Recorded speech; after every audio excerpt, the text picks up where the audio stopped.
We're waiting for a few more people to jump on to make sure we have a quorum. And we're going to start. I know the meeting is scheduled to start at 1, so I want to start as quickly as possible. Mr. Chairman, just a side note, in a few minutes, I'm going to jump off to handle an urgent matter, and I'll be back in a few. Okey doke. Just to let you know, I'm not just totally disappearing on you. All right. Understood.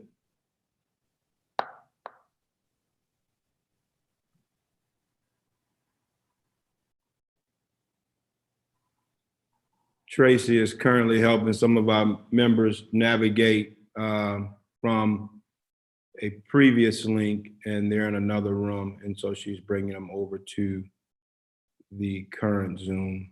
Okay. And so I'm going to give them a little bit more time.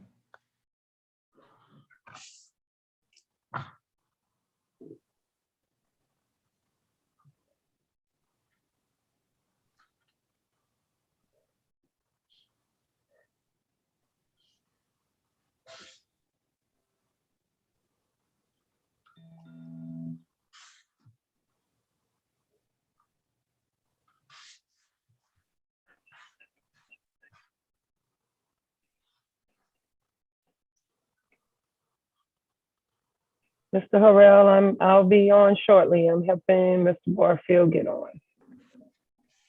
No worries. Take your time.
Okay, we're going to get started. I believe we have a quorum.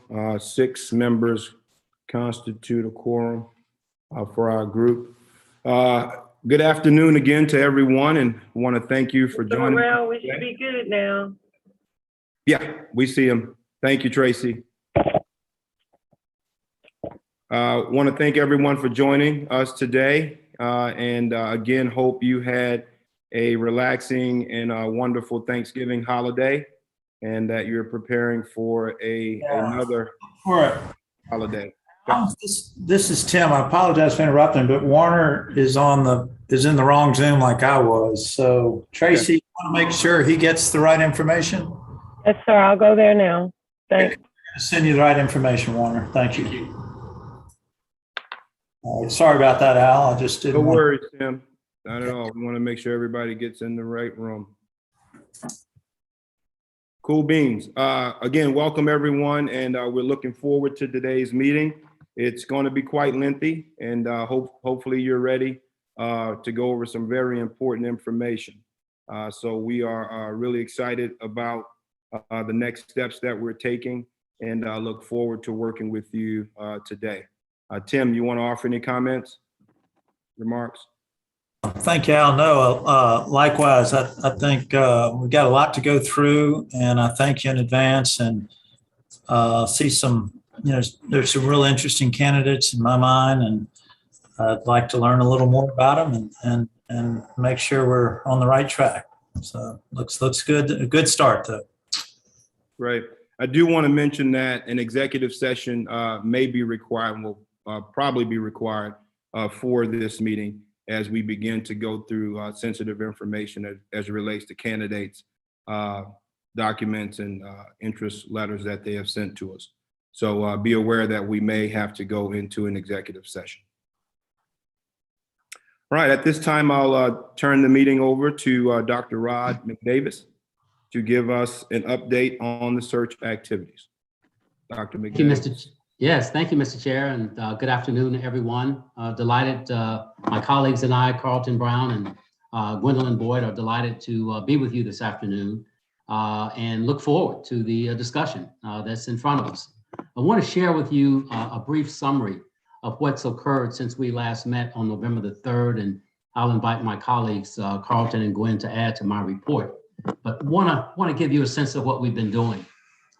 Shortly after the meeting on November the 3rd, of course, as you may be aware, I did come to the board meeting the following week, the Board of Supervisors meeting, and gave the board a brief update about what was occurring with the search. At that point in time, we had already held a number of listening sessions with faculty, staff, students, alumni on every campus at all 5 locations. And those went extremely well. We used that information to develop a leadership profile, which came back to this group and then was ready for distribution on November the 10th. And that was widely distributed, which I'll talk about in just a moment. But we also put ads in publications such as the Chronicle of Higher Ed, Diverse Issues in Higher Ed, Hispanic Outlook on Education, Inside Higher Ed, Journal of Blacks in Higher Education, LinkedIn, and Women in Higher Education. So we put ads in a number of publications. Basically, these were electronic postings versus hard copy postings, because that tends to be what people keep up with today in the market. We also then worked with the good staff at the system office to create a President Chancellor search page on the Southern University System website. And that is up and active as well.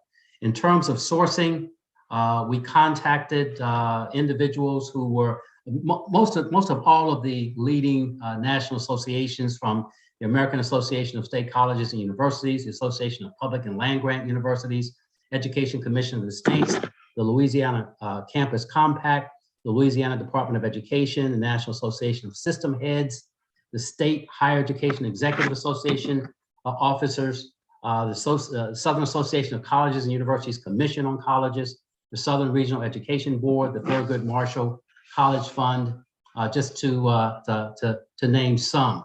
There were a lot more that we also were in contact with, but our primary target when the search was launched was to make sure we got the leadership profile in the hands of people that we thought would have a serious interest in the position. And so we shared this, the leadership profile, as well as an email describing the search with the presidents, chancellors, executive vice presidents, chief academic officers, chief student affairs officers, chief human resource officers, all of the deans at every HBCU in the nation, at all of the Research 1s and all of the Research 2s. That resulted in about 2,200 pieces of emails going out to all of these individuals. That's about twice as many as we normally send for a search of this nature. But we wanted to make sure we got as broad a distribution as possible. Then in addition to that, we identified, and I don't want to use names because we're kind of in a public situation, but I do want you to know that we identified a number of presidents and chancellors across the country that we contacted personally, individually, by phone, We sent emails to others, had conversations with a number of presidents and chancellors, as well as other senior officers. And we were constantly following up with many of these individuals that we had made contact with, just to make sure that we were keeping a conversation with them and that they were aware of the search and of the process. And so with that, that resulted in a number of people that had an interest. Certainly want you to understand and know that Southern University holds a very good reputation in terms of its brand across the country. With that, then we proceeded to encourage people that we believed had an interest in this opportunity to send forth their application materials. It was at that point that we began to discover that there was one issue that we just couldn't get around. And that was the whole sense that if you put your name forward for this opportunity, that there was a high probability that your name would be made public. And for a lot of presidents and chancellors, that was a mountain too tall to climb. And what I mean by that is that many of the presidents and chancellors that we spoke to are in very good situations at their institutions. This is a time of disruption in higher education, such that many people are tentative about wanting to make moves, especially if it's going to be in the public. And so they didn't want their boards, the chair of their boards and the board members to find out that they were candidates for another position, because there's an awful lot of movement already taking place in higher education. And so that was a bridge too tall for many of them to climb.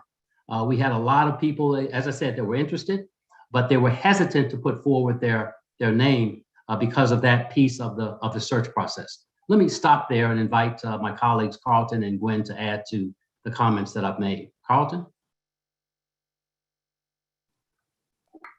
Another theme that came through in many of those conversations was exactly that the agenda at their institutions was such that they were moving things to a new level, wanted to stay the course, and also very concerned themselves about what would happen in moving into the public sector. Boards are very anxious, as you know, these days about the movement that's taking place.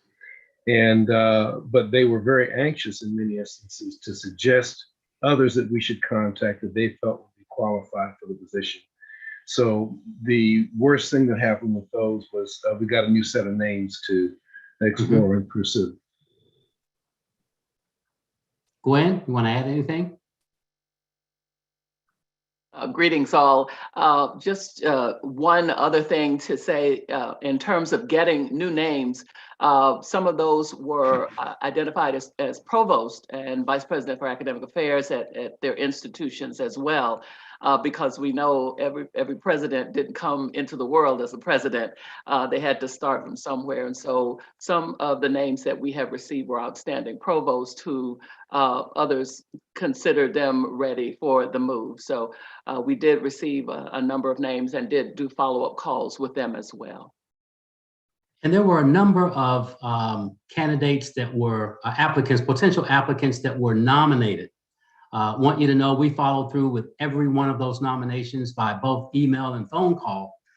Because of the stature of those folks being nominated, we felt it important, first of all, to let them know that we appreciated the fact that they were nominated. They got an email to that effect, but then also a follow-up phone call to talk with them about the opportunity. So in addition, and let me go back and further explain that 2,200 folks that we communicated with. That had two purposes. One of the purposes, of course, was certainly to let people know about the position, but the other was to let them know about Southern. And that was the value, and we can't thank the staff at the system office enough that helped us put together that leadership profile. We got an awful lot of nice compliments about the leadership profile in terms of what was in it.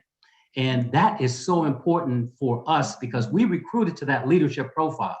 So I want you to know that that was a very, very meaningful amount of time we spent with the listening sessions, with putting together that leadership profile, because as people spoke to us about what Southern University System was looking for in its next president and chancellor, we stuck to what was in that leadership profile religiously from the standpoint of using that as the basis of our recruitment. So the folks that we sent the email to, that 2,200 or so folks, first and foremost, some of them were nominators. We understood that. But secondly, some of them were potential candidates, and we followed up with a number of those folks that we thought were potential candidates by both email and by phone call. So happy to answer any questions, Mr. Chair, of you and or any members of the committee about the activities that we've been engaged in over these past 4 weeks. Thank you, Dr. McDavis. I do need to make one point of order. We did not call the roll for the record of committee members, so we can have that registered. I'll do that at this point. Tim Barfield. Here. Gail Benson. We see her on the screen there. She is. She's on, Mr. Harrell, she's driving, so she Yeah. may not be able to hit her. I'm so sorry. Okay, I can hear you. I'm so sorry. I had it on mute. Okay, thank you, Ms. Benson. Sandra Brown. Here. Nada Harris. Najada Harris, I'm here. Najada Harris, apologies. Lee Jackson. Here. Irvin Matthews. Cynthia Ramirez. Here. Laquita Thomas. Present. Warner Thomas. Here. And Tiffany Varner. Present. Ex officio members, Des Moines Rutledge. Here. Here. Ed Shorty. Here. Turn it back over to you, Dr. McDavis. Thank you. Okay. So, Mr. Chair, just want to open it up and see if anyone has any questions about our process, what we did to solicit applications and to pursue potential candidates. Well, that was a lot of work, and I really can appreciate everything that y'all doing. It looks like we've been very thorough, and I just appreciate all y'all hard work, everybody's hard work. So thank you. Ms. Benson, it's been a labor of love so far. We think a lot about the Southern University system. We want to get this right for you and for all of the students and faculty and staff at all of the institutions. And you know, we've just started to move this train down the track, so to speak. So this was our first cut at trying to get folks interested in this opportunity. So thank you. Thank you. I just had a quick question. You got a lot of applicants, which is great. Is there any feedback you got as you were searching out applicants or on the opportunity, you know, favorable, unfavorable? Just did you glean anything as you were going through that process as We you were did. talking to applicants? Well, that's a great question, and we did. Now, many of the potential applicants for this opportunity saw the Southern University system as a diamond in the rough. They felt like there's a huge upside, there's a lot of potential for growth and development, and people gravitated to that. For some people, it was new to them. In other words, we distributed this information all across the nation, and as a result, some people knew a little bit about Southern, but they didn't understand that you know, Southern has a lot of tentacles. That there are in fact 5 different locations that are part of the Southern University system. And so we help to educate them. And as they learn more, for an example, some folks didn't understand or didn't know about the Ag Center part of Southern. Some folks didn't know about the Law Center. So there's a lot that I think we help to educate people about, but I don't think there was anything, and I asked my colleagues to chime in. We didn't hear any negatives about Southern University from the people that we spoke to. Gwen, Carlton, you wanna add to any of that? Yep, no negative at all. I think that maybe one thought that several came with was wondering if there was a wired candidate. From That's true. the side. That's true. And we answered that unequivocally. No, there's not. In fact, the chair of the board and the chairs of the search committee were very clear about throwing a broad net and finding the best possible candidate. And that's the way we said it. And for whatever it's worth, I'd like to reaffirm that. And I know I speak for the chair-elect who's on the call, Ed Short, that there is no wired candidate. There is absolutely nobody anointed for this position. And we have and we'll keep an open mind. We want the absolute best woman or man that we can find. And Chair Rutledge, if I quoted you once, I quoted you 100 times, my friend. I hope I didn't take your name in vain, but I think folk all over the country sort of know who you are because I constantly, and I'm so happy that Carlton brought that up because I constantly said that to folks. But some folks wondered, okay, so there's a short timeline. I'm specifically picking up on Carlton's point. They said, we see you're only recruiting over 4 weeks. So does that mean that there's already been? You just put yourself back on mute there, Rod. Mr. Davis, you're on mute. Sorry about that. Sorry about that. Yep, I just saw that red. So some folks wondered because of the 4-week recruitment time, does that mean that there had already been a decision made and we were just kind of going through the motions? We assured them that that was not the case, that in fact, because of all concern, the search committee as well as the board wanted to move this process forward as quickly as possible. But that did not mean that anyone had been selected already or that there was a favorite. So we reassured people of that, and that was something that did come up. And I think the only other thing that I would mention to you is that, and we tried to run this to ground and we couldn't find a lot of evidence of it, but some folks really did a lot of research and they were concerned about the politics of Louisiana. That has nothing to do with Southern University system, but it does have to do with the politics of Louisiana. Just raise some questions about that. We weren't really sure where all that was coming from, but some folks did raise that. But outside of what I would call non-Southern issues, that we didn't get anything that I would put in the negative category specifically related to Southern University. And I think that Gwen and Carlton would confirm that. Absolutely. Another part of the conversation that took place was talking about the progress that Southern has made in recent years in enrollment and several other categories of activity and its constant movement forward, talking about them in the same voice that they're talking about North Carolina A&T and several other institutions that are making great progress during this time period. So that was an enticing moment for a number of potential candidates too. I have more of an operational question. Do you all believe that there was a sufficient amount of time in the 4-week period to sufficiently get a good pool of candidates to present to the committee? Mr. Chair, that's a great question. We could tell you that 2 more weeks would have been an additional time period, but I'm not convinced, and I've really thought about this the last couple of days, and I want my colleagues to weigh in as well. I'm not sure that the time frame was as significant as the potential of folks' names being put out in the public. And that is to say, the presidents who read this and got interested in it, the presidents and the chancellors who read the leadership profile and got interested, followed up, they contacted us, we talked with them. But after a few introductory comments, it quickly got to, so is this confidential? And as we explored that and talked to them about sort of the point at which their names could become public, that's when it got a little dicey for some folk. So I'm not sure that the time frame was as significant an issue for some folks as was the fact that their name could become public. And this is specifically related to presidents and chancellors.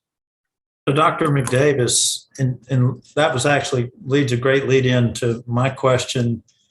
How many potential applicants or candidates, I mean, we got to be careful of the word we use, but how many potential interested parties that you feel like would have made that A folder decline to participate because of the fact that their name would be made public? Anywhere from 5 to 10. 5 to 10, wow. I would say, however, that the larger number of people who said no were people, as we described before, who were so embedded in their own work at this point in time, yes, so committed to their current institution, that it just was not the right time for them. A couple of them said things like, in 3 years, I'm going to have my institution at X point, and when that happens, then I can feel free to move to a new adventure. But many of them building out of COVID and consolidating gains was very, very important. A number of them talked about big donation possibilities on the table, that if the word got out that they were about to go away, that then that would jeopardize those funds, which are also critical at this point in time, particularly given the cessation of the federal outlays for our institutions at this point. So I think all of those things were more of a factor. I can also pretty safely say, having been president twice in the HBCU community over a period of almost 20 years and a dean before that, that everyone that we talked to that was a good potential for you, we believe we've talked to all of them. We really do. We put on a full press for this because of the uniqueness of this institution, a system, the Southern University system. So we put on a pretty heavy press for that reason alone to make sure that we got the right conversations with the potential candidates. So I think we're pretty much tapped into everyone that's out there. And again, including what those individuals gave us for follow-up personnel.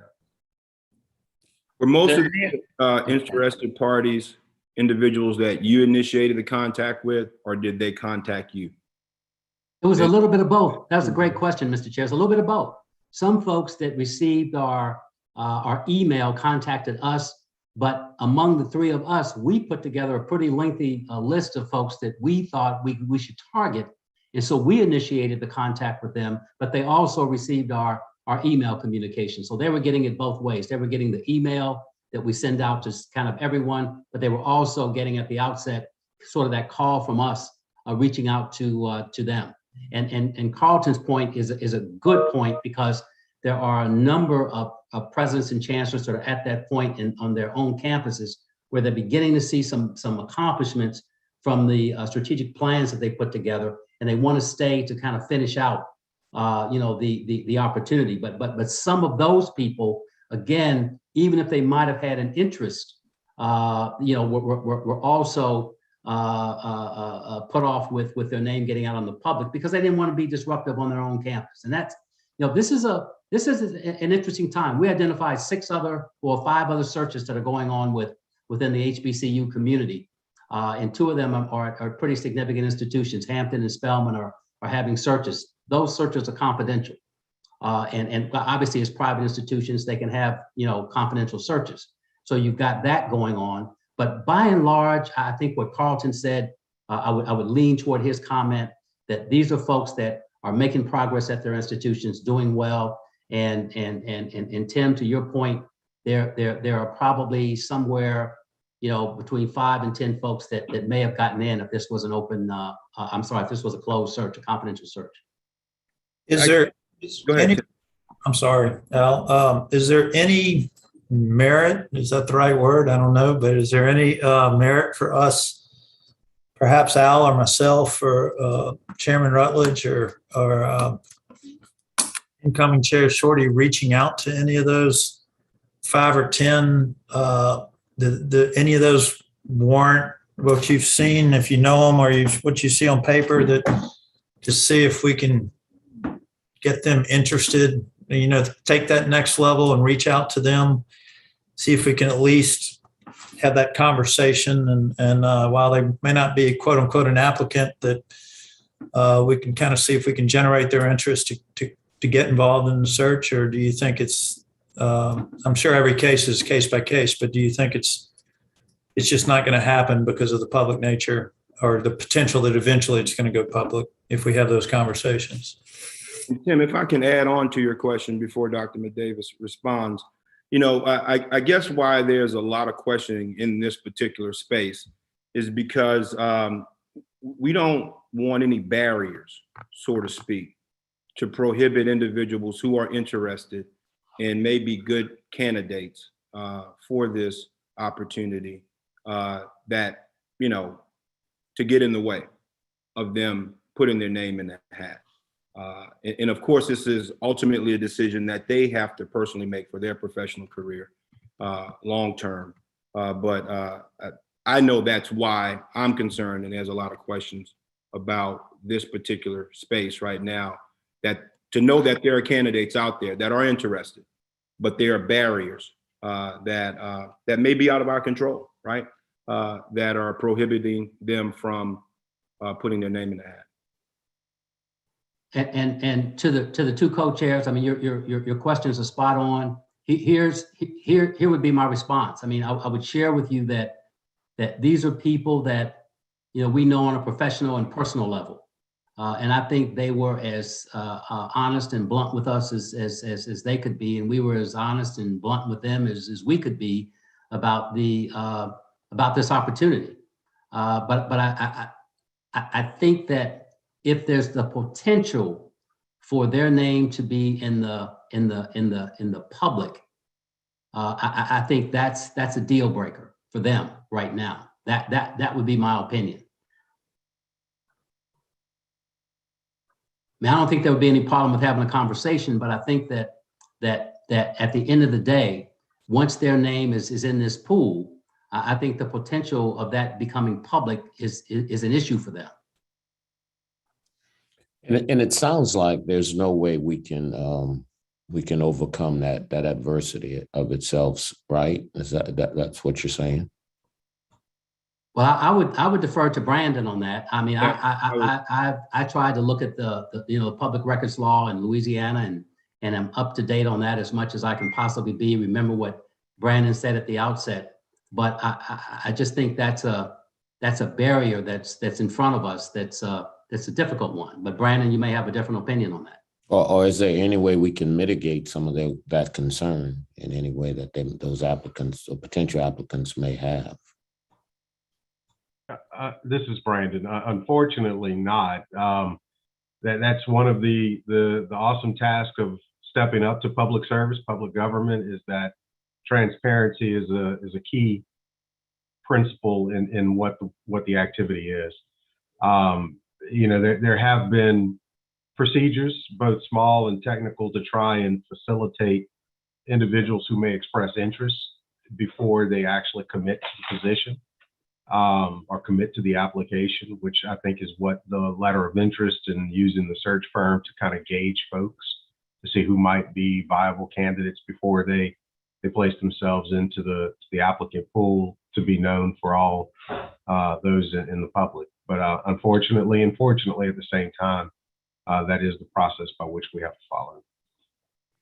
Brandon, at what point does the candidate's information or interest, right, or intent become public? When they make an application.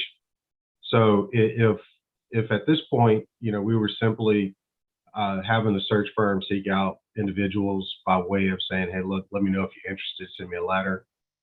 That's not actually becoming an applicant for the job. It's simply just saying, hey, tell me about the job. But when they make formal application or intent in their letter says that I am an applicant, then their information at said point will become available to the public. Thank you. And Mr. Chair, that was exactly as Brandon described it, was our line of demarcation, such that, you know, so I want you to know that the folks that are in the pool came into the pool with the understanding of what Brandon just laid out, that there's a potential for their name to be out in the public domain. So you do have some presidents, you do have some chancellors. I mean, you do have some of those types of people in the pool, but at the end of the day, you know, they are the ones that understand the rules of engagement, if you will, and accept it. Thank you. Are there any more questions as it relates to the applicant pool? Yes, Mr. Chair, this is Laquita. Just want Right to, ahead. I guess, a couple of questions for clarification. Did we send the information advertisement to non-sitting presidents and chancellors? Yes. Okay. Yes. Okay. That's a great question, because where we pull a lot of that information, and in fact, well, we'll talk about that a little bit later, but in our database, we have a lot of information about folks that have been, you know, a president or a chancellor and still might have an interest, you know, in serving. So we cover that front as well. Okay. Thank you for that clarification. All right. Any more questions on the updates for the search activities, applicant pool? All right. The next item on the agenda is to review the applicants in the pool. I believe that at this point, it would be appropriate to entertain a motion to move into executive session. So moved. Second. It's Been properly moved in second. All those in favor? Aye. All those Aye. opposed? We are in via YouTube. We are out of executive session and back into our regular public session. I will entertain a motion to amend the timeline from January 4th and 5th for semifinalist interviews to January 18th and 19th. So moved. So moved. Second. All right, it's been properly moved in second. All those in favor? Aye. All those opposed? All right, motion carries. On the next item, selection of semifinalists and plans for semifinalists interviews, we are taking no action on those, and we're going to move to the next agenda item, which would be next steps. And I believe that is Dr. Boyd. Yes, Mr. Chair, I think what will happen is at the January meeting, when we continue the discussion, we'll be ready to talk about next steps and also looking at what is now TBD, and those items will come at that meeting. Any questions, comments about next steps from committee members, search committee members? Okay, all right, other business. Tim, any comments for the group, for the consultants, for the public? Well, first, just let me thank the committee members for the work they put in. It was very impressive to see the amount of work and the detail that people have gone through on the applicants we have to date. And thank you for your time and effort. And thank you for the lively discussion today. Great, thanks, Tim. I want to offer a kudos to the consultant team, Dr. McDavis, Dr. Boyd, and Dr. Brown for all the work they've done, and to our committee members for taking the time out of their busy schedule to do their due diligence in this process. This is a very important decision and project that we have in front of us, and we have a good team that we've assembled to do the work for our students in our university community. Entertain a motion to adjourn if there are no other comments. Mr. Chair, just one other comment, if I may. Davis. I Yes. want to commend our two co-chairs for the great work that you've done to lead us in our conversation today, as well as in our previous two meetings. So kudos to both of you. Great job. Here, here. Thank you. Thank you. Thank you. Entertain a motion to adjourn. It doesn't require a second. So moved. All right, we stand adjourned. Thank Thank you. you. Bye-bye. Bye. Happy holidays. Bye.